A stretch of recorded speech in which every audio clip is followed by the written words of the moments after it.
안녕하세요. 네, 홍성규의 진보TV 주간 뉴스 브리핑 세상을 보는 눈. 벌써 2023년 2월 달에 첫 번째 방송 시작하겠습니다. 오늘은 2월 5일이고요. 지난주가 아마 2월이 이제 시작되고 나서 쭉 있었을 텐데 역시 5가지 소식 뽑아봤습니다. 첫 번째 소식은 노동 소식인데요. 그런 얘기 많이 최근에 윤석열 정부가 들어서고 나서 노동조합 탄압, 노조 탄압, 그러면서 민주노총에 대한 압수수색도 있었고, 예전에는 뭐 노무현 정부 때부터는 귀족 노조 이런 식으로 노동조합을 공격하는 프레임은 굉장히 오래되었는데, 최근에 윤석열 정부 들어서고 나서는 부패 노조 이런 또 프레임을 가지고 뭐 노동조합의 회계를 들여다보겠다던가 뭐 이런 얘기를, 그리고 노동조합뿐만이 아니라 그동안 정부에서 지원금을 받았던 수많은 시민사회단체들의 회계 장부까지 낱낱이 들여다보겠다, 이제 이런 이야기들이 있잖아요. 잘 모르는 시민들께서는 노동조합이 그렇게 돈을 지원금을 많이 받고 있었어? 이런 또 고민도 하실 것 같아요. 최근에 한국노총에서 이 노동조합이 아니라 사용자 단체들이 받았던 지원금의 액수를 공개를 하면서 뭔가 형평성에 맞지 않는다 이런 얘기를 했습니다. 그래서 이 소식 가지고 왔는데요. 경총을 비롯해서 5대 사용자 단체의 정부 지원금이 무려 700억 원에 이르는데요. 이것은 한국노총과 민주노총 등 양대 노총에 지원되는 금액의 무려 20배에 달한다고 합니다. 이 5개 단체는요, 한국경영자총협회, 우리가 보통 경총이라고 부르죠. 그리고 대한상공회의소, 중소기업중앙회, 한국중견기업연합회. 와, 이 한국중견기업연합회는 저도 처음 들어보네요. 그리고 무역협회. 이렇게 5대 사용자 단체가 정부로부터 받는 지원금의 규모는 연간 약 700억 원에 육박하는 것으로 나타났습니다. 양대 노총에 대한 지원금은 사실은 이 사업별 지원금으로 나가는 것들이 있어요. 한국노총 소속 15개 단체의 21개 사업에 약 30억 원, 그리고 민주노총 소속의 13개 단체의 16개 사업에 3억 3천만 원 정도가 지원이 되었다고 합니다. 이것을 조사해서 발표했던 한국노총에서는 정부와 일부 보수 언론이 마치 노동계만 특별한 혜택을 받은 것처럼 악선동을 일삼고 있는데, 사용자 단체에 대한 정부의 지원은 비교할 수 없을 정도조차 큰 규모다라고 얘기를 하면서요. 최근에 정부가 노동계에 대한 국고보조금 전수조사를 실시하겠다고 밝혔는데, 그렇다면 동일한 기준을 적용한다면 사용자 단체에 대해서도 무려 양대 노총보다 20배나 더 많은 지원을 계속해서 받아오고 있는 사용자 단체에 대해서도 동일한 기준이 있어야 되는 거 아니냐라고 따끔하게 일침을 놓았죠. 누가 보더라도 이 대한민국은 애시당초부터 출발했을 때부터 노동자와 이 사용자 간의 사이에서는 기울어진 운동장이 벌써 쭉 이어지고 있지만, 윤석열 정부 들어서서 그것이 더 극심하게 기울어지고 있는 것이 아닌가라는 의구심을 가릴 수가 없죠. 최근에 상생임금위원회라는 게 또 출범을 했어요. 지난 2월 2일 고용노동부는 서울 프레스센터에서 상생임금위원회라는 걸 발족을 했는데, 이거는 지난해 12월 달에 윤석열 정부의 노동개혁안 마련을 위한 전문가 집단인 미래노동시장연구회에서 임금 격차 해소 지원을 위한 사회적 대화 기구를 만들어야 된다라고 권고한 데 따른 것입니다. 그런데 한번 생각해 보면 이 임금 격차 해소를 지원하겠다라고 하는 건 좋은 뜻이잖아요. 그런데 문제가 왜 발생할까요? 이 상생임금위원회라는 것이 출범하면서 쏟아냈던 말들이 또다시 노동조합만을 공격하는 것으로 몰아가고 있다는 거예요. 이 소외된 노동자를 위한 임금체계 개편 총괄 논의체라고 표방을 했지만, 회의 첫날부터 임금 격차의 주요한 원인을 노조 탓으로만 돌리기 시작을 했습니다. 학계나 정부 인사 중심으로 이 위원회가 꾸려지면서 노동 현장의 목소리를 대변할 노동자 참여가 아예 없지는 않아요, 이 구성원 중에. 그러나 구색 맞추기에 그쳐서 의미도 퇴색했다라는 비판이 나올 수밖에 없는 것이죠. 특히 이날 발족을 하면서 첫날 이 상생임금위원회에서는요, 노동시장 격차의 원인을 노동조합에 소속된 노동자들의 연공급 임금체계에 집중해서 포화를 퍼부었는데요. 이 연공급 임금체계라고 하는 건 지난 시간에 제가 이 유튜브에서 설명을 한번 드린 적이 있습니다. 이 이정식 노동부 장관이 직접 공동위원장을 맡았는데 한번 이야기를 들어볼게요. 노조가 있는 곳, 대기업에서 임금의 연공성이 집중적으로 나타난다. 대기업과 정규직 중심의 조직화된 근로자들은 과도한 혜택을 받고 있지만 중소기업과 비정규직에 조직화되지 못한 근로자들은 일한 만큼 제대로 보상받지 못한다 라고 주장을 했는데요. 그러나 사실은 이 노동자 내 임금 격차의 대부분의 주요한 원인들은 이 노동자들 간의 문제가 아니라 예를 들면 불균형한 산업 구조라든지 임금 교섭 형태, 예를 들면 불균형한 산업 구조라고 하는 건 재벌이라는 거대한 대기업들이 있고 중소기업이 있고 정말 이 영세한 기업이 있고 그리고 이 사이에서 어떤 관계가 또 이루어져요? 하청이라든지 하도급, 재하청 이런 층층한 구조 자체가 본질적인 원인임에도 불구하고 이거는 다 몰라라 하고 노동자들 사이에 임금만을 놓고 예를 들면 더 많이 받는 노동자가 문제다. 이런 식으로 지금 몰아가고 있다는 것이죠. 그래서 당연히 전문가들은 이 임금 격차를 노동자 간의 문제로만 보는 인식은 지나치게 협소한 데다 핵심을 놓친 진단이라고 비판하고 있죠. 박용철 한국노동사회연구소장은 노동시장 이중구조의 본질적인 문제는 재벌 중심의 경제체계나 원하청, 불공정 거래로 인한 착취구조, 그리고 기업별로 쪼개진 노사관계 등을 빼고 소수 노조가 있거나 대기업 노동자의 연공급이라는 지역적인 문제만 언급했다. 당연히 해결 방안도 동일가치 노동, 동일임금 구현 취지에 걸맞지 않다라고 비판을 했습니다. 사실 이 동일가치 노동, 우리가 동일노동, 동일임금 이런 얘기는 많이 들어봤잖아요. 이 동일가치 노동, 동일임금 원칙을 확립한 국가들, 주로 이제 유럽 쪽이겠죠. 이런 국가들을 보면 각 기업을 넘어선 산업별 임금 교섭이나 노조의 조합원이 아니더라도 임금 교섭의 혜택을 누릴 수 있도록 단체 교섭 효력 범위의 확대 같은 방안을 활용하고 있는데 이런 정책들은 이 발족식에서는 하나도 드러나거나 언급되지 않았다는 거죠. 대신에 정부는 직무나 성과 중심의 임금 체계를 내걸었는데 어디서 많이 들어보셨죠? 예, 지금까지 성과급 같은 경우에는 노동자 사이의 경쟁과 격차를 오히려 심화하는 임금 형태로 비판받아왔던 것입니다. 더군다나 이 노동자와 사용자 간의 자율적 합의가 중요한 이 임금 문제를 다룬다고 얘기를 하면서 현장 목소리를 대변할 노동자, 사용자 쪽 참여는 구색 맞추기에 그쳤어요. 전문가 위원 가운데 13명 가운데 11명이 대학 교수나 연구자이고요. 그리고 사실 노동자를 대변할 수 있다고 말할 수 있는 유일한 사람이 한석호 전태일 재단 사무총장이 이름을 올리기는 했는데 저는 사실은 왜 이 자리에 들어갔는지 이해가 안 되더라고요.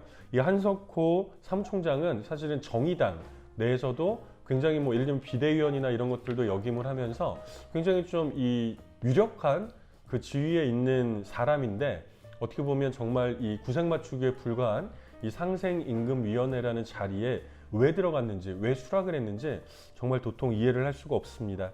당연히 이날 양대 노총은 논평을 내가지고 격렬하게 반발을 했죠. 한국노총은요, 노동시장 임금격차 해소를 빌미로 노노 갈등을 유발하고 상생으로 포장한 대기업 이윤 사수위원회일 뿐이다 라고 일축을 했고요.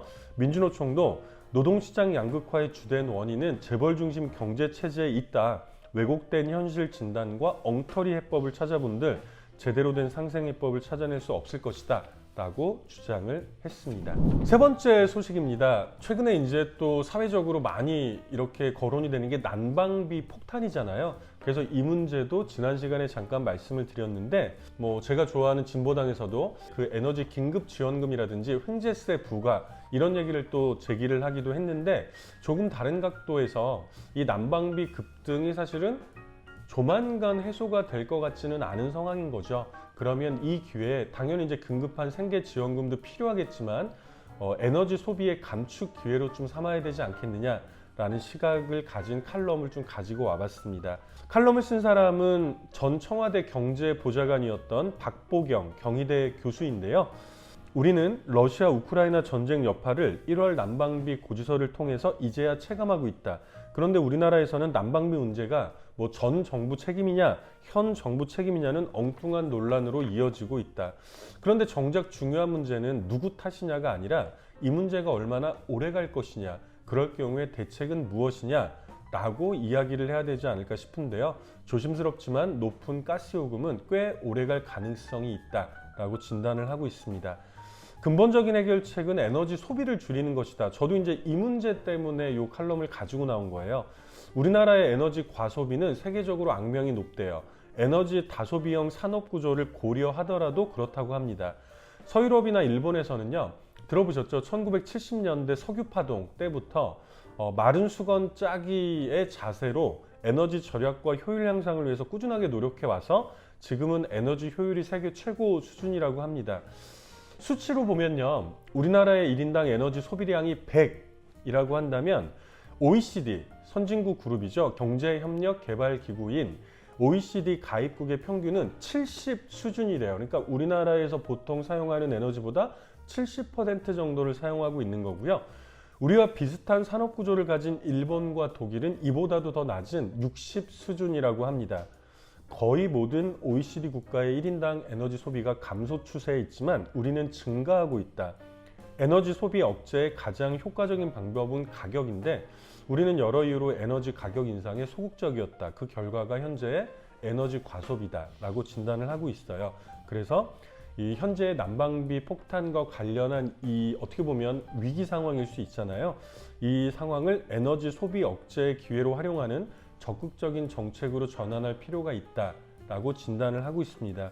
물론 이 박보경 교수는 난방비 재정 지원은 취약계층으로 제한하는 게 바람직하다라고도 제안을 하고 있습니다. 뭐 제가 생각하는 것과 약간은 좀 다른 고민이 있기도 하지만 중요한 것은 우리가 지금 사용하고 있는 대한민국의 에너지 소비가 전 세계적으로 비교해 봤을 때에도 그리고 특히 OECD 내에서도 에너지 과소비 국가라는 것은 변함이 없는 것 같습니다. 뭐 저도 이제 제가 있는 사무실에서도 낮에 가급적이면 계속해서 화장실 불을 끄는 편이에요.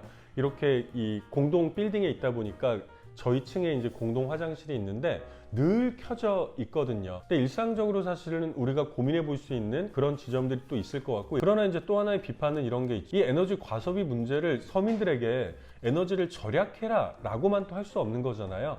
정부의 대책도 좀 필요한 대책이 있을 것 같은데, 가령 예를 들면 앞으로 집을 지을 때 집의 단열 구조라든지 이런 것들을 더 강화하고 여기에 정부가 좀 지원을 해준다든지, 그래서 주택의 단열 개선을 지원하기 위한 다양한 지원 대책도 고민해 볼 수 있을 것 같고요. 건물 부문의 에너지 소비도 줄이고 온실가스도 줄이는, 크게는 그린 리모델링부터 창호 교체, 단열 페인트와 열 차단 시트 등 에너지 소비 총량을 줄이면서 비용을 줄일 수 있는 다양한 방안을 정부나 지자체 차원에서도 고민해 봐야 되지 않을까, 이런 제안도 드릴 수 있을 것 같습니다. 그리고 뭐 최근에 태양광, 이게 이제 소규모, 예를 들면 이제 가정이나 이런 데서도 베란다에다가 소규모 태양광 발전기 이런 것들을 설치하는 곳도 있었는데요.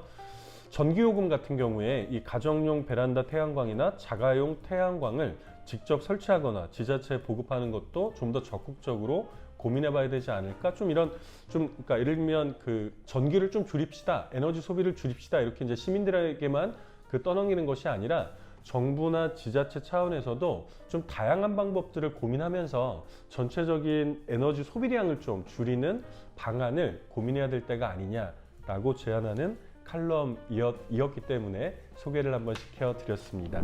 마스크 어때요? 다 벗고 다니세요? 네, 지난 1월 30일부로 실내 마스크 착용 의무가 해제가 됐어요. 근데 이제 좀 재미난 기사인 것 같아서 경향신문에 나왔던 기사인데, 미국의 뉴욕타임스에서 뭐라고 얘기했냐면, 정부가 규제를 완화하더라도 동아시아의 많은 사람들은 이른 시일 내에 마스크 착용을 완전히 중단할 것 같지 않다라고 하면서 몇 가지 이유들을 꼽았거든요. 그런데 이제 생각해 보니까 저도 계속해서 마스크는 좀 쓰고 다니는 편이거든요. 여러분들은 어떠세요?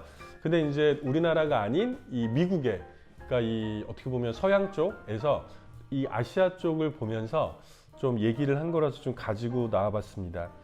몇 달 전에 마스크 의무화를 해제한 다른 나라들과는 달리 뒤늦게 마스크 규정 완화 대열에 합류한 한국과 일본 등 아시아에서 여전히 많은 사람들이 불편한 마스크 착용을 고수하고 있는 이유는 무엇일까? 먼저 다른 지역에 비해서 마스크를 철저하게 착용해온 아시아인들에게 이미 마스크 착용은 습관으로 굳어졌다고 분석을 하고 있고요.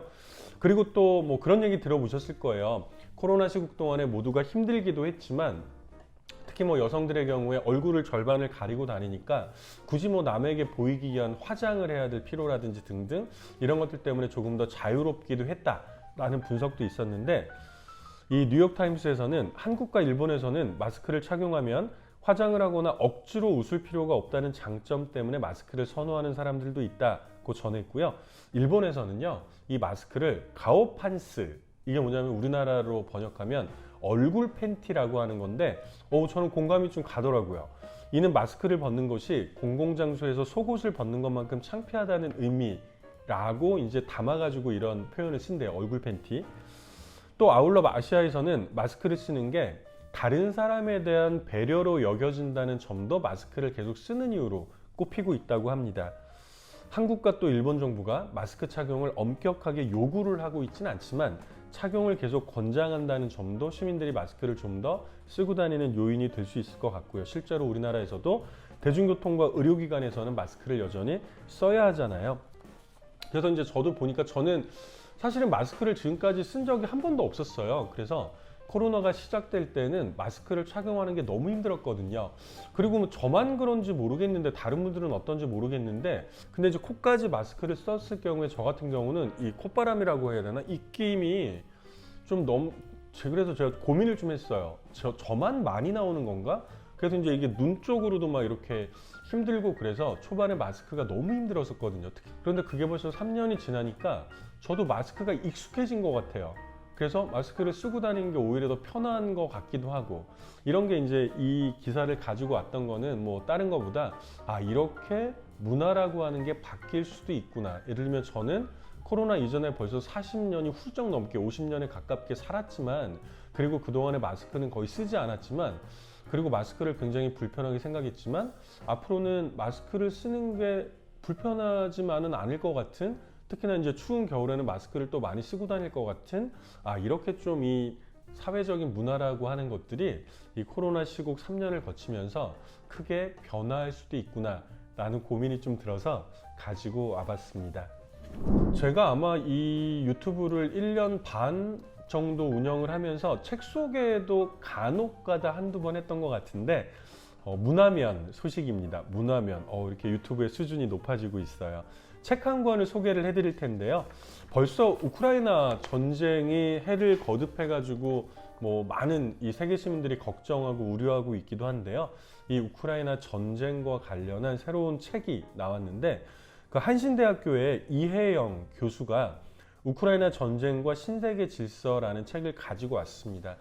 또 뭐 언론을 통해서 수많은 우크라이나 전쟁과 관련한 소식들이 쏟아지고는 있지만 굳이 또 이 책을, 따끈따끈해요. 엊그제 나온 것 같은데 이 책을 소개시켜 드리는 이유는 저도 한 절반 정도 벌써 읽었어요. 나오자마자 주문을 해가지고 읽었는데 여러 가지 고민을 좀 던져주더라고요. 소개시켜 드리는 이유는 주로 이제 미국의 입장을 통해서 보다 보니까 일방의 입장만을 볼 수밖에 없는데, 이 책은요 러시아라든지 좀 더 객관적이고 중립적으로 분석을 해보려고 했던 책이기 때문에 소개를 시켜드리고 있습니다. 책 소개는 한겨레 신문에서 했는데요. 곳곳에 보니까 우려를 많이 담았더라고요. 좀 소개를 시켜드릴게요. 국제정치경제 전공자 이혜영 한신대 교수의 이 새 책은요, 전쟁의 근본적인 원인을 서방세계와 러시아 사이의 갈등에서 찾는 방향의 지정학적 분석을 대변한다. 한마디로 미국이 주도해온 글로벌 단극 체계가, 그러니까 하나의 극, 미국을 중심으로 한 러시아를 적으로 삼고 옥죄인 결과 전쟁이 벌어졌다고 하는 주장이죠. 이는 러시아의 팽창주의 또는 제국주의를 주목하거나 언급하는 접근과는 반대점, 대척점에 서 있고요. 풀이와 해법을 두고서도 격렬한 논쟁을 산출하고 있다라고 소개를 하고 있어요. 이혜영 교수는요, 이 전쟁을 주도하고 있는 것은 자유주의 패권의 확장을 꾀하는 미국의 네오콘이라고 주장을 하고 있고요. 우크라이나와 러시아 두 나라의 전쟁이라기보다는 미국과 서방 세계가 우크라이나를 앞세워서 러시아와 벌이고 있는 대리전이라고 주장을 하고 있습니다. 2000년대 들어서 본격화되었던, 그래서 우크라이나에까지 순번이 돌아온 나토 북대서양 조약기구의 동진이라고 표현을 하죠. 이 북대서양 조약기구에서 계속 러시아 주변으로 옥죄어 가고 있는 상황이라는 거예요.